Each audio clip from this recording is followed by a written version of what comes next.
Son zamanlar xanımlar arasında geniş yayılmış gel-lak haqqında nə deyə bilərsiniz? Bunun dırnağa ziyanları var. Bunun dırnağa ziyanı varmı? Var.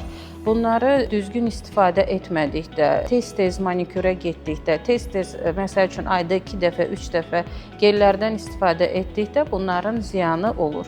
Bunların tək ziyanı dırnağa deyil, ümumi bədənə də ziyanı var. Oxuduğum bir məqaləyə görə Avropada artıq gel-lak qadağan olunub. Sizcə bu düzgün qərardırmı və həqiqətən də dırnağa ziyandırmı? Artıq sentyabrın 2025-dən Avropa İttifaqı tərkibində TPO olan gelləri qadağan etmişdir. Nəyə görə? Onlar tək dırnağa kanserogen təsiri deyil, araşdırmalar aparılmış uzun illər və araşdırmalar nəticəsində məlum olmuşdur ki, TPO tərkibli maddə insan bədəninə kanserogen olaraq təsir edir. Xüsusilə hansı xəstələrdə, hansında ki, dırnaq ətində problemlər var.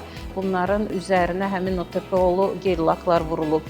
Üzərindən də UVA şüalarıyla altında bilirik ki, o qurutmaq mərhələsində həmin şüalar kanserogen təsir göstərə bilirlər.